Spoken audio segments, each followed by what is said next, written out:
We are Thursday day. My gosh, I'm late today, aren't I? But I had to go out last evening and do a talk, and of course all the roads was being blocked off, and also it took me a bit longer to get home. But there we are. We're here now. It's looking a bit better. We've had a drop of rain. Now do the grass good, make 'em grow. And of course it's Thursday, Cornishman Day. I haven't had a chance to have a look at it yet, but there we are. I hope everybody's all right, staying safe and well. That's the most important. Keep smiling. Now,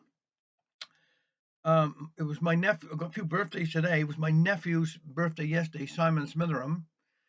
Happy birthday to you, Simon. He's the one now on the buses. You can give him a wave when you see him, going out there.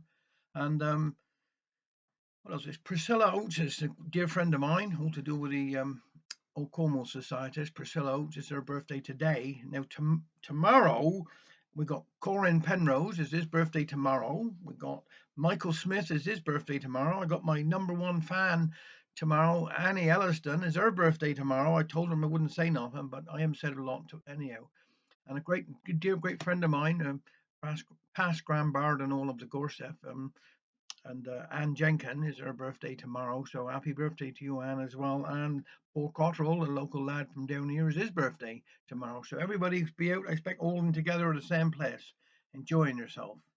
But anyhow, everybody take care. I'm just going to do a couple of stories here today by David Prowse. This is back in the Stone Age. It's hard to imagine, Jan, I observed, as a baby those long years ago. Such a foolish remark! It ignited a spark on which he was anxious to blow.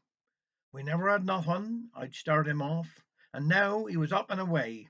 I never had toys like the rest of the boys, nor even a game I could play. Oh, I had this old tin with a pebble inside, and he'd rattle away with a shake.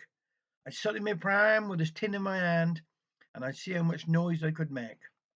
Isn't he handsome? My mother would say, but father would turn up his nose. Stop your row, he would shout as I wriggled about. Not a lover of kids, I suppose.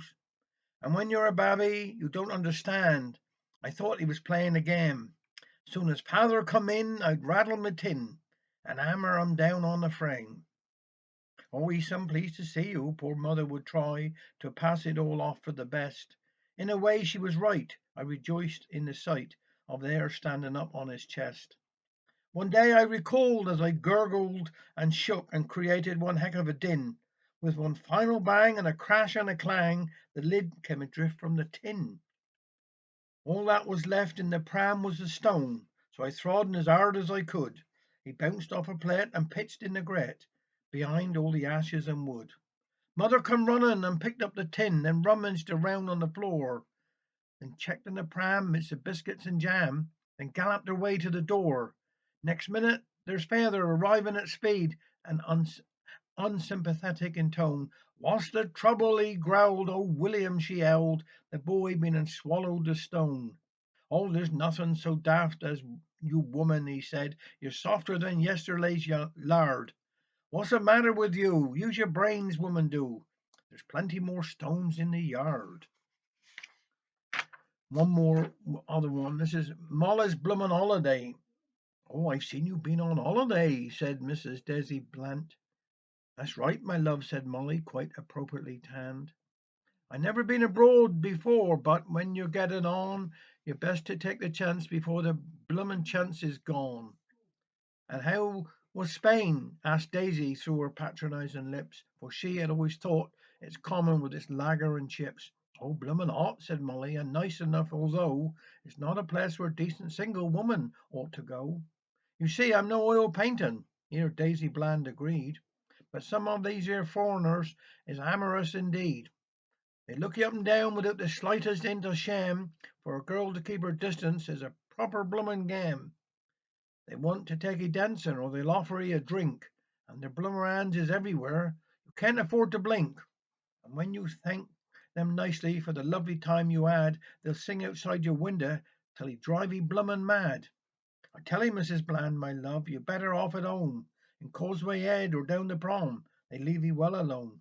See, we can be respectable and ask for nothing more. We don't want we don't want bloomin' men forever knocking on our door. Well, see again, my handsome. Got a pot and get some wool. So many bloomin' visitors, I bet the shops are full. And down the road she toddled in her rustic Cornish way, content to cloak her mischief 'neath a simpleton's display. That ought to get her going, she was thinking as she waved, then looked back down the street to see how Mrs. Bland behaved. A furtive look around, like a convict out of the gun, then in the travel agents like a bullet from a gun. Take care and have a nice weekend. The weather's going to improve now.